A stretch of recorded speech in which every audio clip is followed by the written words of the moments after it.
ஹல்லேலூயா. கிறிஸ்துவுக்குள் பிரியமானவர்களே, இந்த காலை வேளையிலும் ஓய்வு நாளுக்கென்று வந்தவங்கள் ஒவ்வொருவரையும் இயேசுவின் நேற்று நாமத்தினாலே அன்பின் வாழ்த்துக்கள்.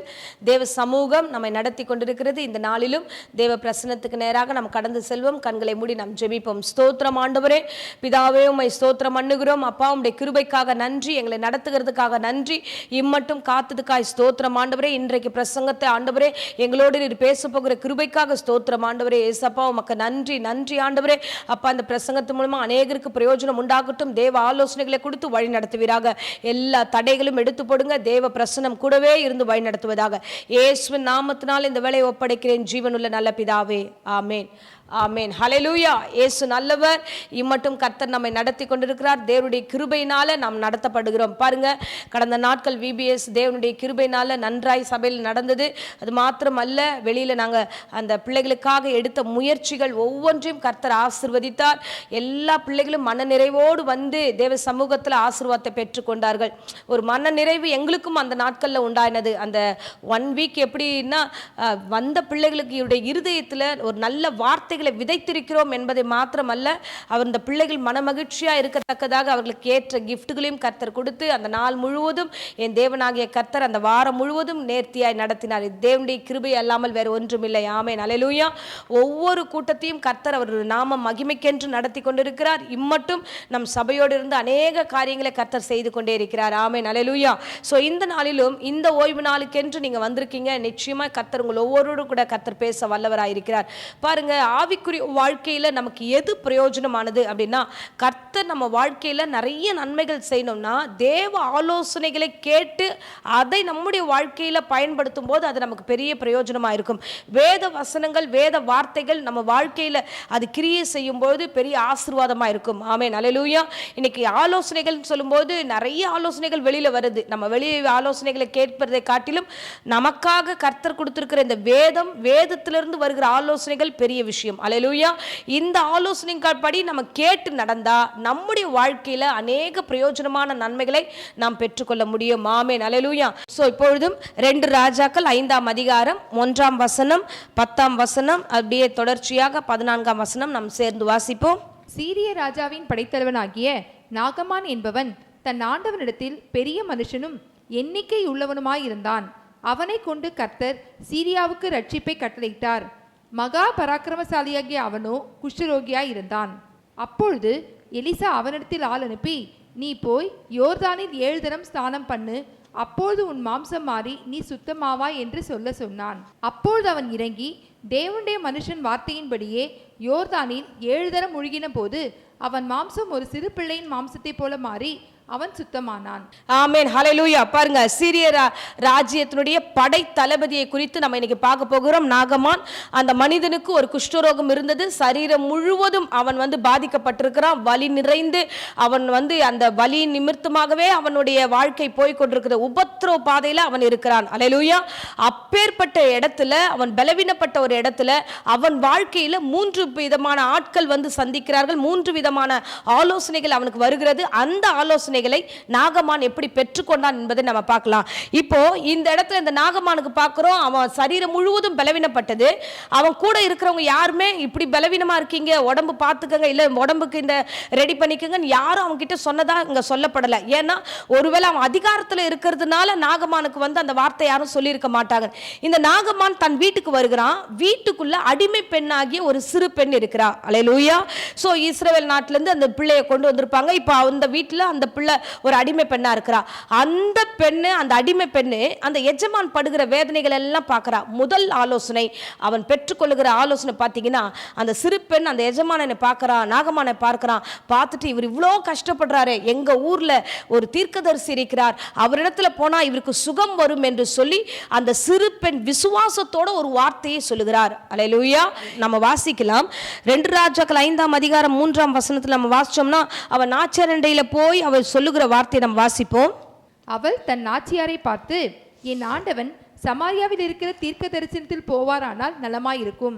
அவர் இவருடைய குஷ்டரோகத்தை நீக்கிவிடுவார் என்றார். ஆமென், ஹல்லேலூயா. இந்த வார்த்தை முதல் காரியமா பார்க்கிறோம். அந்த சிறு பெண் விசுவாசத்தோடு சொன்னதை நாகமான் ஏற்றுக்கொள்ளுகிறான். ஆனா இங்க ஒரு நம்மளா இருந்தா ஏற்றுக்கொள்வோமான்னா கொஞ்சம் சந்தேகம் தான். யாராவது ஒரு சின்ன பிள்ளைங்க வந்து ஒரு ஆலோசனை கொடுக்குறாங்கம்மா, உங்களுக்கு உடம்பு சரியில்லை, நீங்க இந்த மாதிரி இங்க இப்படி பண்ணுங்க, இல்லைன்னா வந்து இந்த பிரச்சனையை வந்து இந்த மாதிரி பார்க்கலாமே அப்படின்னு நம்ம வயசுக்கு கீழே யாராவது சொன்னா, ஏய் உனக்கு எதுவும் தெரியாது, வாய மூடு, அமைதியா இரு அப்படின்னு நம்ம சிலதில் வந்து கண்ட்ரோல் பண்ணிடுவோம்.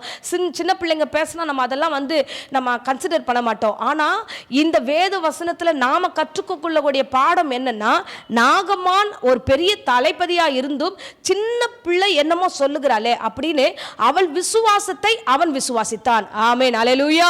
என் அன்பு பிள்ளைகளே, தேவ சமூகத்துல நமக்கு ஒரு காரியம் வருகிறது, ஒரு சின்ன பிள்ளைகிட்ட இருந்து கூட ஒரு நல்ல வார்த்தைகள் வரும். சோ எல்லா வார்த்தைகளையும் பிள்ளைகிட்ட இருந்து தள்ள வேணாம். சில வார்த்தைகள் நம்ம ஏற்றுக்கொள்ளக்கூடியது.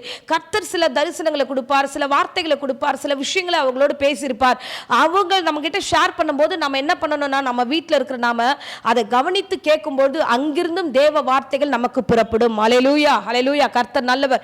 என் வாழ்க்கையில ஒரு முக்கியமான பிரச்சனைகள் சூழ்நிலை வந்தது. அப்போது நான் முடிவு எப்படி எடுக்கிறதுன்னு எனக்கு தெரியல.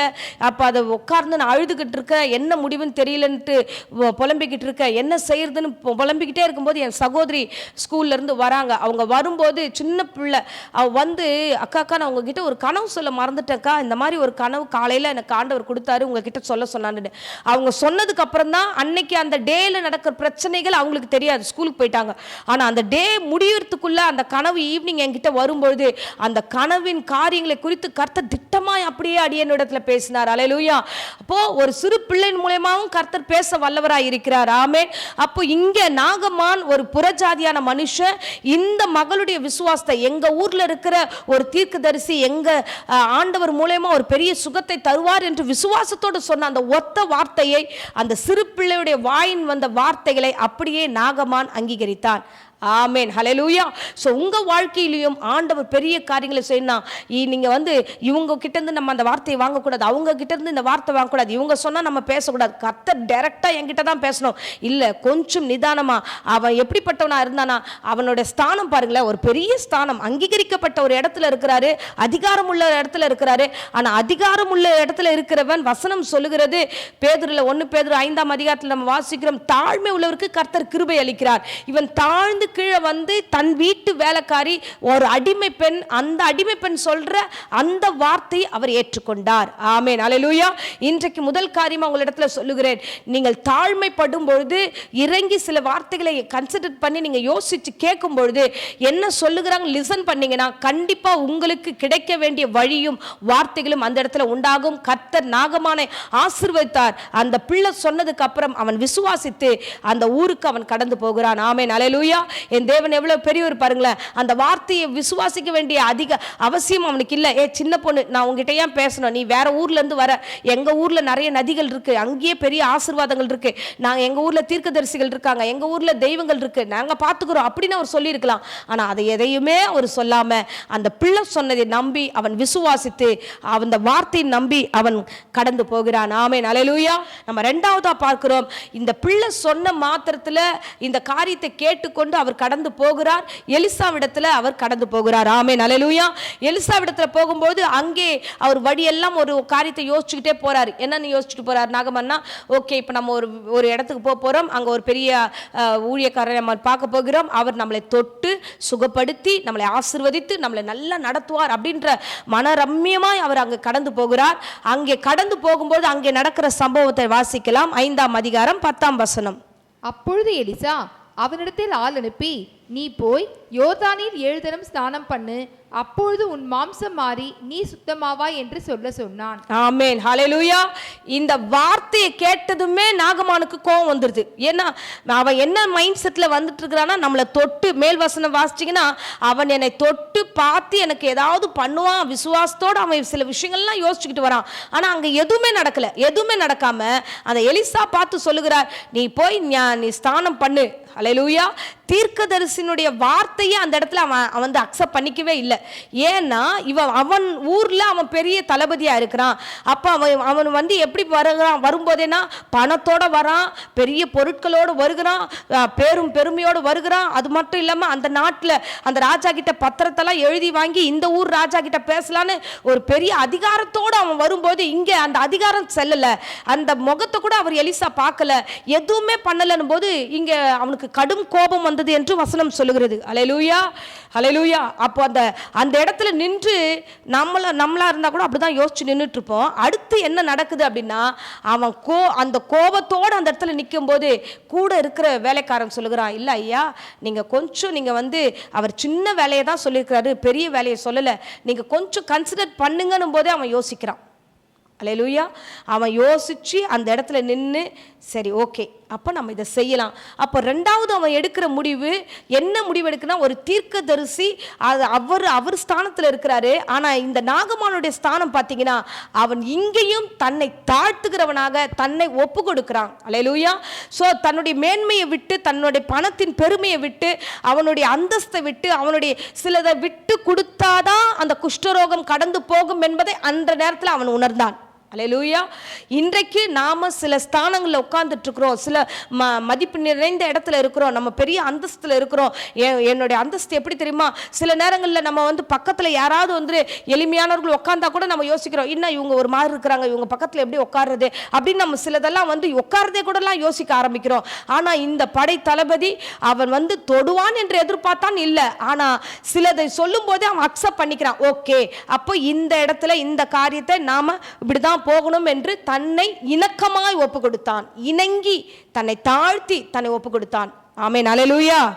இயேசு நல்லவர். பாருங்க ஏசாயால வசனம் சொல்லுகிறதுலேயே 55:8 வசனம் வாசிக்கிறோம் பாருங்க, என் நினைவுகள் உங்கள் நினைவுகள் அல்லவென்று வேதம் சொல்லுகிறதே.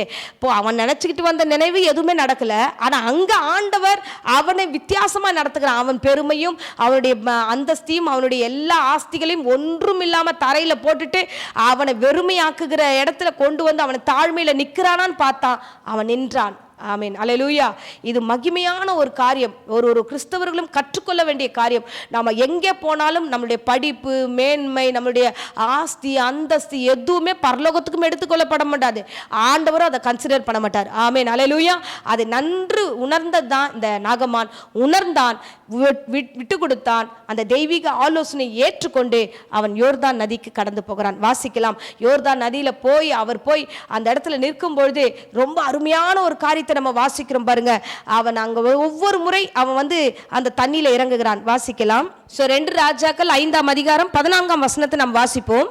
அப்பொழுது அவன் இறங்கி தேவனுடைய மனுஷன் வார்த்தையின்படியே யோர்தானின் 7 தரம் முழுகின போது அவன் மாம்சம் ஒரு சிறு பிள்ளையின் மாம்சத்தை போல மாறி அவன் சுத்தமானான். ஆமென், ஹல்லேலூயா. கர்த்தர் நல்லவர், அவர் கிருபை என்றும் உள்ளது. அவன் அந்த இடத்துல ஒரு காரியத்தை யோசிக்கிறான். வேலைக்காரன், தன் கூடவே இருக்கிற வேலைக்காரன் சொன்ன அந்த காரியத்தையும் கன்சிடர் பண்றான். தன் மேன்மை இழந்து எலிசாவிடத்துல வரும்போது ஒரு தீர்க்கதரிசி, ஒரு தெய்வ மனுஷன் சொல்லுகிற வார்த்தையை அப்படியே அவன் அதை ஏற்றுக்கொள்ளுகிறான். ஏற்றுக்கொண்டு அந்த 7 முறை அதை முழுகி ஒவ்வொரு முறை எழுந்துக்கும் போது அவனுக்குள்ளே எப்படி இருந்திருக்கும் பாருங்க. ஃபர்ஸ்ட் டைம் ஒன்றுமே நடக்கலை, என்னமோ அந்த பொண்ணு சொல்லிச்சு நம்ம வந்துட்டோம். 2வது வாட்டி முழுகி எழுந்துக்கும் போது இந்த ஊழியக்காரன் நம்மளை தொடக்கூட இல்லை, இதெல்லாம் என்ன ஊர் என்ன உலகம், மனசுக்குள்ளே பல எண்ணங்கள் இருந்திருக்கும். ஏன்னா அவன் புறஜாதியானவனாக இருக்கிறதுனால இந்த தெய்வத்தை பற்றி அவனுக்கு தெரியாது. 3வது தடவை 4வது தடவை ஹோப்பே இல்லாமல் இருந்திருக்கும். சரி, கூட இருக்கிற வேலைக்காரன் சொல்கிறான். அங்கே மேல் வசனம் ரொம்ப நல்லா இருக்கும் பாருங்களேன். அந்த மேல் வசனத்தில் வேலைக்காரன் சொல்கிறதையும் நம்ம வாசிக்கலாம். 13ஆம் வசனம் வாசிங்க. அவன் ஊழியக்காரர் சமீபத்தில் வந்து அவனை நோக்கி, தகப்பனே, இந்த தீர்க்கதரிசி ஒரு பெரிய காரியத்தை செய்ய உமக்கு சொல்லி இருந்தால் அதை நீர் செய்வீர் அல்லவா? ஸ்நானம் பண்ணும், அப்போது சுத்தமாவீர் என்று அவர் உம்மோடே சொல்லும் போது அதை செய்ய வேண்டியது எத்தனை அதிகம் என்று சொன்னார்கள். ஆமென், ஹல்லேலூயா. அந்த வேலைக்காரருடைய ஆலோசனைகள் அவன் முங்கி எழுந்துக்கும் போதெல்லாம் தோணிருக்கான், இவன் வேற கூட வந்துட்டு முங்கி எழுந்தா சுத்தமாயிடும், முங்கி எழுந்தா சுத்தமாயிடும்ன்றானே. சரி பார்ப்போம், பெரிய விஷயம் சொல்லல, சின்ன விஷயம் தானே ஐயா சொல்லியிருக்கிறாங்க, செய்யுங்க ஐயா அப்படின்னு கூட இருந்து அந்த வேலைக்காரன் என்கரேஜ் பண்றத இந்த நாகமான் ஒபே பண்ணான். ஹல்லேலூயா. அவன் முங்கி 6வது தடவை முங்கி எழுந்துக்கும் போது ஒன்றும் நடக்கல. என்னடா இல்லை, நீங்க ஒரே ஒரு முறை முங்கி எழுந்துக்கணும். கடைசியா 7ஆம் முறை முங்கி எழுந்துக்கும் போது அவன் குஷ்டரோகம் நீங்கி பூரண சுகம் பெற்றான். அவனுடைய சரீரம், வசனம் சொல்லுகிறது, அவன் சிறு பிள்ளையினுடைய வார்த்தையை கேட்டதுபடிவே சிறு பிள்ளையினுடைய சரீரம் போல அவனுடைய சரீரம் மாறியது. ஆமென், அல்லேலூயா. என் தேவன் எவ்வளவு பெரியவர் பாருங்களேன். இதுதான் ஆண்டவர். இதுதான் நம்ம எந்த நிலையில இருந்தாலும் சரி, அவர் என்ன எதிர்பார்க்கிறாரோ அந்த இடத்துல கொண்டு வந்து நிறுத்தி தன்னுடைய பிள்ளைகளுக்கு அவர் அற்புதம் செய்ய வல்லவராய் இருக்கிறார். ஆமென். சோ நாகமானை கொண்டு அந்த சீரிய படைகளில் இருக்கிற அநேகரை ரட்சிப்பதற்காகவே இவனை தெரிந்து கொண்டார். ஆனா இவனை கடந்து வந்த பாதையெல்லாம் பார்த்தீங்கன்னா அவன் மேன்மை இழந்து, தன்னுடைய ஆஸ்தி இழந்து, தன்னுடைய நிலைமை இழந்து, எல்லாத்தையும் விட்டுட்டு ஒண்ணு இல்ல, நான் வந்து கடவுளை நம்பி வந்திருக்கிறேன்னு சொல்லும்போது தேவனாகிய கர்த்தர் அவனுடைய தாழ்மையை கண்டார், அவனுடைய பொறுமையை கண்டார், சிலதெல்லாவற்றையும் அவன் விட்டு விட்டதை கண்டான். வேலைக்காரன் சொன்ன வார்த்தை இந்த நாட்களை எந்த எஜமானும் கேட்கறது கிடையாது. சிறுமை பிள்ளைகள் சொல்லுகிறதை எந்த எஜமான் யாரும் கேட்கறது கிடையாது. ஆனா இந்த நாகமான் அவைகளை கேட்டபடினால பூரண சுகத்தை பெற்றுக்கொண்டான். இன்றைக்கு அனலைஸ் பண்ணுங்க, உங்க வாழ்க்கையில சில காரியங்கள், நிறைய ஆலோசனைகள் கர்த்தர் கொடுத்திருக்கிறார். சின்ன சின்ன டிப்ஸ் எல்லாம் ஆண்டவர் கொடுத்திருப்பார், இப்படி பண்ணுங்க அப்படி பண்ணுங்க. நம்ம தான் சில அந்தஸ்தை எதிர்பார்த்து, சில விஷயத்தை எதிர்பார்த்து நம்ம அதெல்லாம் நம்ம போய் எப்படி இறங்கி போறது, இதெல்லாம் எப்படி போறது அப்படின்னு நம்ம இருப்போம். இதனாலே பல வியாதிகளோ, பல பிரச்சனைகளோ, கடன் சூழ்நிலைகளோ மாறாமே இருக்கும். ஆனா இறங்கி பாருங்க, உங்கள் கடன் பிரச்சனை மாறும், உங்கள் வியாதிகள் மாறும், உங்களுடைய சூழ்நிலைகள் மாறும். எல்லாவற்றையும் கர்த்தர் மாற்றி போட்டு உங்களை சுகப்படுத்தி உங்களை ஆசீர்வதித்து நடத்துவார். நாகமானுக்குள்ள இருந்த தெய்வீக குணாதிசயங்கள் நமக்கு இருந்தால் உண்மையாகவே நாமும் புது கிருபைகளோடு கூட வாழ முடியும், ஆசீர்வாதத்தை பெற்றுக்கொள்ள முடியும். ஆமென். சோ இப்பொழுதும் அடியேன் உங்களுக்காக ஜெபிக்கிறேன். இருந்த இடங்களில் கண்களை மூடி நாம் ஜெபிப்போம். ஸ்தோத்திரம் ஏசப்பா, உம்மை துதிக்கிறோம் ஆண்டவரே. ஜீவனுள்ள நல்ல பிதாவே, இந்த அருமையான தருணத்துக்காக ஸ்தோத்திரம். எங்களோடு பேசின இந்த வேத வசனங்களுக்காக நன்றி ஆண்டவரே. ஒரு புறஜாதியாகிய நாகமானுக்குள்ளாக இருந்த ஒரு பெரிய மாற்றம், அந்த சிறு பிள்ளையுடைய வார்த்தையை கேட்டது போல, ஒரு தீர்க்கதரிசியுடைய விசுவாசமான அந்த வார்த்தைகளை கேட்டது போலவே ராஜா, வேலைக்காரன் சொன்ன காரியங்கள் எல்லாத்தையும் மட்டும் ஆண்டவரை ஒபே பண்ணது போல நாங்களும் ஆண்டவரை நீர் காண்பிக்கிற ஒவ்வொரு ஆலோசனைகளையும் கேட்டு நடக்க எங்களுக்கு கிருபை தருவீராக. இந்த வேளையில் இந்த பிரசங்கத்தை கேட்ட பிள்ளைகளுடைய வாழ்க்கையில ஏதோ ஒரு ஆலோசனைகள் தேவைப்படுகிறது ஆண்டவரை, ஏதோ ஒரு இடத்துல நீர் பேசிக் கொண்டிருக்கிறீர் ஆண்டவரை, இறங்கி வந்து தாழ்மைப்படும்போது அதை பெற்றுக்கொள்வீர்கள் என்று ஆண்டவரை இன்றைக்கு நீர் பேசின இந்த வார்த்தைகளுக்காக நன்றி செலுத்துகிறோம் ஆண்டவரை. உங்களுடைய வாழ்க்கையில ஏற்பட்டிருக்கிற எல்லா தடைகளையும் இயேசு நாமத்தில் எடுத்து போடுவீராக. ஏசப்பா, நாகமானுக்கு கொடுத்த ஆண்டவரை பூரண சுகம், எல்லோருக்கும் சுகம் உண்டாகட்டும். வியாதி விக்கிரங்கள் பலவீனங்கள் எல்லாம் மறைந்து ஆண்டவரை இந்த பிரசங்கத்து மூலமா ஆண்டவரை இந்த பிள்ளைகளுக்குள்ளாக ஆண்டவர் ஒரு பெரிய அற்புதத்தை காண செய்வீராக. நீர் ஆசீர்வதிக்கவே ஆசீர்வதித்து ஆண்டவரே, நீர் நாகமான விடுதலையாக்கி சுகப்படுத்தினது போல இந்த குடும்பத்தினுடைய வாழ்க்கையிலும் ஆண்டவரே ஒரு பெரிய விடுதலையும் சுகத்தையும் கட்டளிடும்படியாய் ஜெபிக்கிறோம் ஐயா. ஆசீர்வதியும் வழி நடத்தும். இயேசுவின் நாமத்திலே ஜெபித்து ஆசீர்வாதம் ஒப்புக் கொடுக்கிறேன் ஜீவனுள்ள நல்ல பிதாவே. ஆமென், ஆமென். Praise the Lord. God bless you.